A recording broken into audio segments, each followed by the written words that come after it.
Major funding for KPBS Evening Edition has been made possible in part by Bill Howe Family of Companies, providing San Diego with plumbing, heating and air, restoration, flood and remodeling services for over 40 years. Call 1-800-BILL-HOWE or visit billhowe.com. And by the Conrad Prebys Foundation, Darlene Marcos Shiley, and by the following.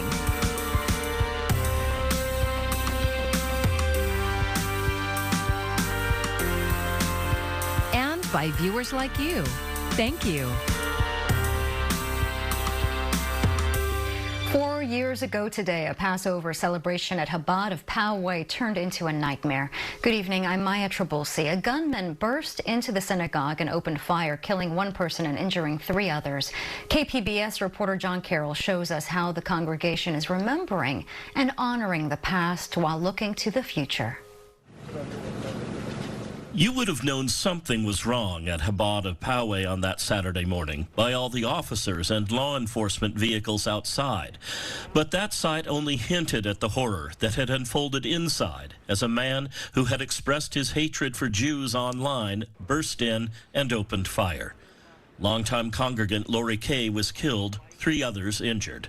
It was in the middle of the Torah reading is when it all happened. Rabbi Mendel Goldstein was in the synagogue as the nightmare unfolded. His goal was to take down every single Jew. And we are fortunate here today, as proud as ever before, to be alive and to survive such an event. There's nothing left in the synagogue of what happened on that awful day, but here in the lobby there is a tangible reminder. It's this divider. In Hebrew it's called a machitza. And you can see right here on the side where some of the shooter's bullets went into the wood. Anti-Semitism is not something new. It has always been here. Here for thousands of years of human history.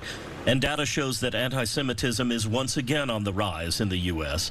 But when thinking about the current situation and what happened that day, Goldstein turns to his faith, to the ancient call of doing good every day, of being part of the light that overcomes the darkness. And that's how we can outsmart anti-Semitism, realizing that we have so much to accomplish, so much more to bring to the world.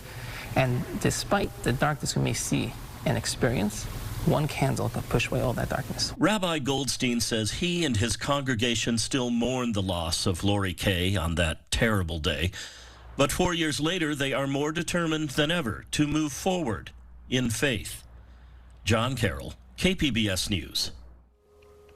A former Chula Vista resident has been arrested following an anti-Semitic stunt. Robert Wilson is a known neo-Nazi and hate group member. He fled to Poland last summer after being charged with a hate crime in San Diego. Our media partner iNewsSource reports that he was arrested on Tuesday on suspicion of projecting an anti-Semitic message on the Anne Frank house. And you can read more about this case online at iNewsSource.org. A San Diego judge today ordered the release of the videos depicting the alleged rape of a teenage girl by former San Diego State football players. An attorney for Matt Ariza says the videos will prove that his client was not in the room where the alleged assault happened. Because of the nature of the videos, we believe that they, in fact, will not only exonerate Matt Ariza because we have cell phone data that he was not there at the time, but secondly, that there was no sexual action that was objected to by the alleged victim. The young woman accused Ariza, along with 2 others, of raping her at a house party in October of 2021. And this past December, the district attorney's office declined to file charges, citing a lack of evidence. The woman has filed a civil lawsuit against the 3 men, which is still pending. Her attorney says she wants truth to come out. An update on the MTS work stoppage as contract negotiations continue between First Transit and drivers. As of this morning, the MTS South Bay bus division is operating as normal. However, MTS says minibus and paratransit service will continue to have missed trips after some drivers walked off of the job yesterday. Passengers can check the MTS Alerts and Detours webpage for the latest updates and information. Unemployment claims unexpectedly dropped this week. The Department of Labor reported 230,000 new claims were made, a decrease of 16,000 from last week. The numbers break a 3-week streak of claim increases. And John Lawrence explains this all comes as the nation's debt ceiling drama remains at a stalemate. President Joe Biden, 2 days after officially announcing his 2024 re-election bid, confident about the direction of the country. We've created 12 million new jobs. We've created 800,000 manufacturing jobs. We have economic growth moving. One thing that isn't moving, negotiations about the looming debt limit crisis. The dysfunction that we're observing in Washington is very disconcerting. On Wednesday, House Speaker Kevin McCarthy passed the GOP's Limit, Save, Grow Act of 2023, despite 4 Republicans voting against it. We have lifted the debt ceiling, so nobody could worry about whether the debt ceiling is going to get lifted. We did it. The Democrats have not. The president wants to make sure the debt ceiling is going to be lifted. Sign this bill. But the White House's stance remains the same. House Republicans must raise the limit without conditions. Happy to meet with McCarthy, but not on whether or not the debt limit gets extended. That's not negotiable. The U.S. reached its spending cap in January, and officials say the federal government is expected to default by June. Many Americans are starting to figure out that the 40-year high inflation has something to do with the government racking up massive amounts of debt. I'm John Lawrence reporting. The COVID-19 public health emergency officially ends on May 11th, and with it, so does Title 42. That policy has allowed border authorities to quickly turn away certain migrants. And right now, Customs and Border Protection officials estimate several thousand people are waiting in northern Mexico to cross the border. The Biden administration says it will set up regional processing centers in Latin America for migrants to apply to come to the U.S. The goal is to provide legal pathways to enter the country. More than 1.1 million people have died from COVID-19 in the U.S., and some health experts say the pandemic mistakes that were made may have cost lives. Mandy Gaither explains how those decisions may shape future pandemics. Across the U.S., COVID-19 cases, hospitalizations, and deaths are trending down. But over the course of more than 3 years, the virus stole lives and made many severely sick. We thought we were the best prepared country. Dr. Anthony Fauci, former director of the National Institute of Allergy and Infectious Diseases, says there were some successes over the pandemic, including the rapid development of the vaccine. But the U.S., one of the wealthiest nations on earth, racked up more than 1.1 million deaths from COVID-19, a death toll that outpaced those of most other countries. Fauci says 2 problems led to this: divisiveness of politics, which caused distrust in public health recommendations to get vaccinated and wear masks in public. There was a lot of, opposition of do this, don't do this, people pushing back. Those people could not all be wrong. We've got to understand what the underlying reason why they were pushing back. Fauci also says the U.S. public health departments and for-profit healthcare system are largely disconnected. When it came to the implementation of public health, the uniformity of a response, the communication, the ability to get data in real time, we really fell very short. But he says the lessons learned during this pandemic may help prepare us for future ones. For Health Minute, I'm Mandy Gaither. And Dr. Fauci gave this warning: while everyone wants the outbreak behind us, we cannot forget it. He says COVID-19 is still out there, and there are still about 150 deaths a day from the virus. I'm Jeff Bennett. Tonight on the NewsHour, court filings reveal new details about the National Guardsman charged with divulging highly classified documents. Coming up at 7 after Evening Edition on KPBS. The city of San Diego is taking legal action against the owners of the long-abandoned California Theater. The 1920s building is located downtown on 4th Avenue near C Street. It's been closed for over 30 years. Caden Property Group, a business in Australia, took ownership in 2019. The city attorney's lawsuit wants the building declared a public nuisance and fines of $2,500 per day if the owners don't make significant efforts to clean up the site. And there is a push to add more affordable housing to Coronado, but city leaders say that they've faced unique challenges. Since 2021, Coronado has not complied with the state's affordable housing requirements. The state has sent several letters detailing necessary changes to its housing plans. The city is supposed to create capacity for 912 housing units, half of which must be for lower income residents. Regina Gonzalez says she worked on Coronado Island for 5 years and has to cross the border from Tijuana 5 days a week. Sometimes it takes us 45 minutes. Sometimes it takes us 2 to 3 hours. I just hope that, people realize that we need to have more affordable housing and that we sometimes have to work 2 to 3 jobs to be able to pay the rent here. And according to Realtor.com, the median cost of a home on the island is $2.6 million.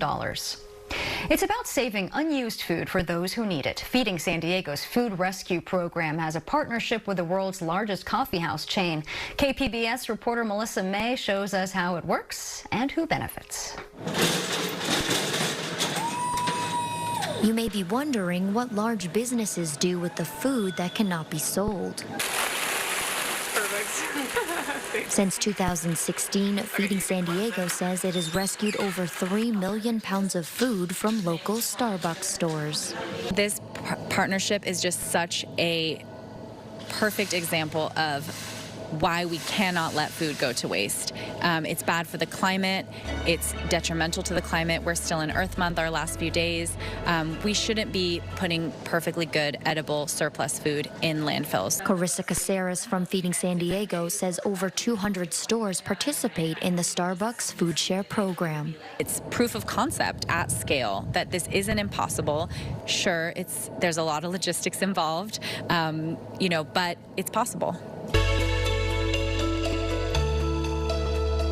So where does that rescue food go? Well, it goes to 11 local community organizations, like the Third Avenue Charitable Organization, otherwise known as TACO.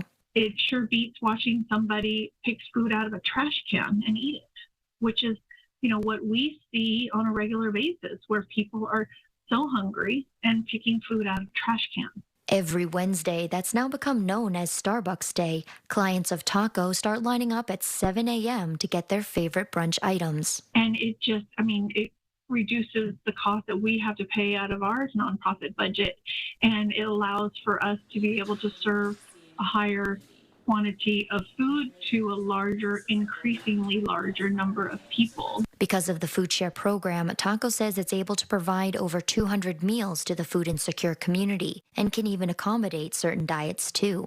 With the plant-based protein packs that are sent and the plant-based sandwiches that we receive, we keep those to the side and we save those just for, the ones that are asking for a specific food type. Feeding San Diego says this partnership with Starbucks creates a linkage between the nonprofit world and the corporate world and helps alleviate some of the pressing issues like food insecurity that are really affecting our community members.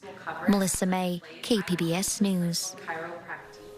Baseball is a big part of the San Diego-Tijuana cross-border culture, and San Diego is the only MLB city that can truly be called a border town with Mexico. KPBS reporter Jacob Ayers says recent investments in the team have not only led to sellouts at Petco Park, it's helped the Padres bolster a fan base south of the border. They might be called the San Diego Padres, but fans of this team stretch well beyond the city and county and across the border into Tijuana. Omar Parra lives there and has been a Padres fan for decades. He says baseball, much like soccer, is part of the fabric of Tijuana. And teams like the Cholos Soccer Club and Toros baseball team have been supported by local fans for many years. I would say Mexico is not quite divided, but there is two sports. One is soccer and the other one is baseball. This weekend marks a new chapter for baseball in Mexico, with the Padres playing a 2-game series against the San Francisco Giants in what will be the first Major League Baseball games played in Mexico City. This comes as the Padres have made a big push to embrace the cross-border culture. You see it in the team's new teal, yellow, and pink jerseys inspired by Baja California and mariachis that play on the home Jumbotron. And in Tijuana, I would say 5-10 years ago, you would mostly see, I would say 90% would be Boston hats, Yankee hats, Detroit Tigers. So now it's kind of turned around, and I would say 60-70% is, San Diego hat. So yeah, I do see a change. It helps that the team's winning more games and loaded with superstars. But getting to watch the Padres in person is often an expensive and lengthy commitment for fans living in Mexico. A Toros game might cost you per person, let's say, $25, including a beer and so on. And a Padres game, depending on the game and the seats, but it can, take you back $150 per person. On the U.S. side of the border, San Diego's South Bay is arguably where baseball passion and the heart of the Friars fandom beats the loudest. The area has produced a trio of Little League World Series teams in the past decade alone, and murals of Padres players and mascots pepper Chula Vista's 3rd Avenue. That's where Padres season ticket holder Liz Baltazar spoke about the significance that the team holds in her life and to her family. What's honestly has made us bond a lot more too, what's made us closer is baseball. It's just the love that we both have for this team that's honestly makes it worth it. Like, it doesn't matter what the price is, we will pay whatever we can to show our support as well. The Rancho San Diego resident and her husband Jorge are traveling to Mexico City for this weekend's games. I'm just excited just to be in the environment, the being in the cultural environment, trying out all the different food items and just experiencing baseball in a different community, a different culture. The team's revenue has increased along with its growing fan bases on both sides of the border. That's mainly because majority owner Peter Seidler has been on a spending spree, signing stars like Manny Machado and Fernando Tatis to big long-term contracts, says USD professor of economics Alan Jin. And San Diego now is having more and more fans, and that includes fans in Mexico. We might get some people crossing the border to watch games. Those who can't afford to come to the games, will be watching on television, and they might buy some merchandise. Over the past few decades, the Padres have played in Mexico a handful of other times in the city of Monterrey. But with this Mexico City series, they're stepping onto a bigger stage. They're going to the capital, they're going to the biggest city, and so that's going to draw a lot of media attention in Mexico. And so that is definitely going to help promote the Padres brand then in Mexico. And the Padres have been making efforts then to do that all along, and this will just give a boost to those efforts. Baltazar says this series may be far from her current home, but it's worth the journey. The Padres is the one team that has my heart for sure. Plus, the games are still close to what matters most. My side of the family, my grandparents are from Guadalajara, and same with his family. They're close to that area, but it just means a lot. And then Tijuana, Para hopes to see the Padres' influence continue to grow. My dad and some other relatives in other parts of Mexico now are saying like, oh, I want to go to the Padres game, and I send them gear and all that stuff. So I like that. I like the fact that the Padres are representing. Over the next few days, KPBS will share the sights and sounds of the Mexico City series, including coverage of the baseball ties between the two regions and stories of Padres fans from both sides of the border who made the trip for the historic event. Fernando Tatis Jr. sends Gurriel to the wall. Lourdes Gurriel will not get that one. Jacob Ayer, KPBS News. Run home on the Tatis home run. Hundreds of travelers flocked to Yosemite National Park for a last-minute trip before much of it shuts down tomorrow. A flood watch for Yosemite Valley issued by the National Weather Service went into effect today. They say that warmer temperatures will spark rapid snowmelt, which may cause flooding. There will be no visitor access east of the El Capitan crossover, which includes Yosemite Village, Curry Village, and Ahwahnee. Right now, roads are wet, waters are rising, and the Merced River is full. Merced River is usually a pretty lazy, very mellow, relaxed river. And as you can tell behind me and probably here, it is not that right now. And park officials say the decision to close was hard, but visitors' safety is their top priority. Another setback for some Amtrak Pacific Surfliner passengers. A landslide in San Clemente resulted in a track closure in the area. Train service is affected between San Juan Capistrano and Oceanside. It happened about 2 miles north of where the Orange County Transportation Authority is completing construction work from the last landslide. Buses are being provided between Irvine and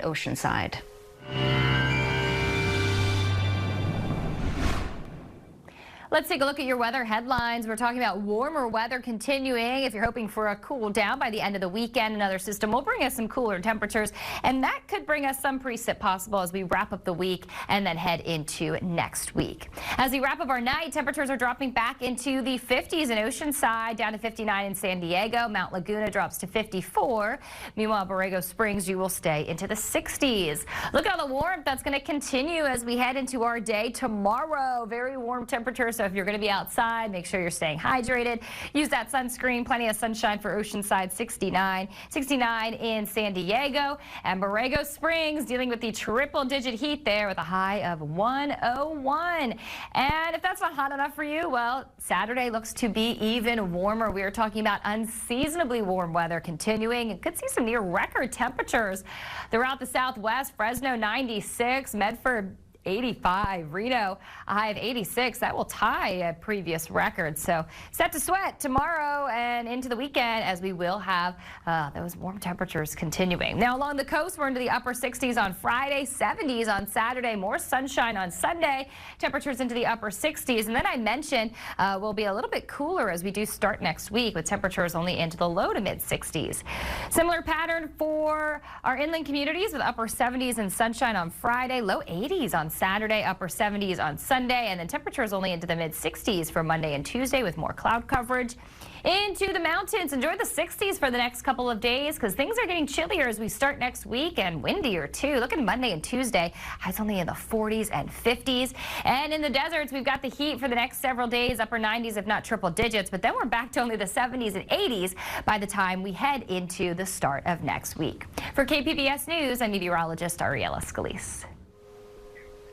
Elephants have lost nearly 2/3 of their habitat across Asia as a result of deforestation, and that is according to a study led by a UC San Diego researcher. And it found that the habitat of the endangered Asian elephant has eroded over 64% since the year 1700. The greatest decline was found in China, where 94% of suitable land was lost as of 2015. And this was followed by India, which lost 86%. Researchers say any potential conflict between humans and elephants due to loss of habitat can be avoided with proper planning.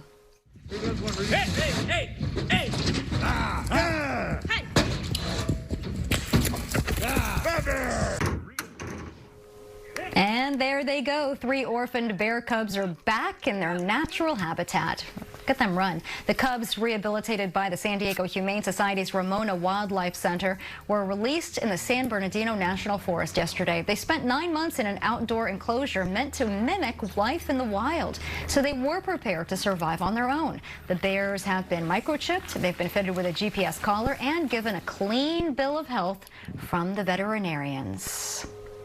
It may not be a fountain of youth, but it could be key to slowing down the aging process. Research at UC San Diego shows that bioengineering can extend the life of cells. KPBS SciTech reporter Thomas Fudge tells us what that means for human diseases and longevity. Can cells be engineered to stall their aging? The answer, explained in a new article in the journal Science, is yes. Nan Hao, a professor of molecular biology at UCSD, led the research. He says his team managed to re-engineer a gene circuit that guides cells to one of 2 biological tracks. So that the cell, following its direction, will keep changing between the 2 tracks and never get a chance to accelerate. And this will dramatically slow down the progression to cell death. He uses the example of a car with access to 2 different racing lanes. The gene circuit gets the cell to switch from one track to the other, therefore slowing it down and reducing its wear and tear. Biologically, it's moving from a DNA track to a mitochondrial track, and this stalls the aging of a cell. Slow down aging, slow down the damage accumulation. I mean, like a car racing, although you keep changing the tracks, you're still going forward, right? Just not as fast. How did his experiments on yeast cells, which he says behave in a similar manner to human cells?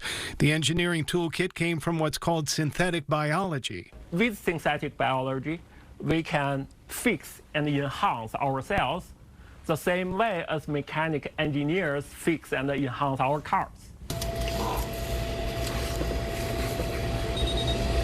Here, you can see a cell's oscillation between aging tracks that slows the process. Slowing the aging of our cells, of course, means slowing down the aging of us. The research being done here seems to show that biological engineering could extend human life beyond any of our previous expectations. But do we want to live to be 120? Howe says the goal is not to extend human life, but to fight age-related diseases like Alzheimer's and Parkinson's. And age-related chronic diseases is a major economic burden globally. And our goal really is to extend the healthy lifetime as much as possible. So, yeah. But will this cause people to live longer? Probably. Howe says the next step is to test his process on human cells, not yeast. In the future, it could lead to therapies where engineered cells are introduced to our bodies to slow down our aging. Thomas Fudge, KPBS News. And here's a look at what we're working on for tomorrow in the KPBS newsroom. The White House Correspondents' Dinner is this weekend, and NPR's Morning Edition will have an interview with this year's host, comedian Roy Wood Jr. And KPBS Roundtable airs tomorrow at noon on KPBS FM. Topics include more on the decision to boost rental protections in San Diego. And you can find tonight's stories on our website, kpbs.org. Thanks for joining us. I'm Maya Trabulsi. Good night. Major funding for KPBS Evening Edition has been made possible in part by Bill Howe Family of Companies, providing San Diego with plumbing, heating and air, restoration, flood and remodeling services for over 40 years. Call 1-800-BILL-HOWE or visit billhowe.com. And by the Conrad Prebys Foundation, Darlene Marcos Shiley, and by the following.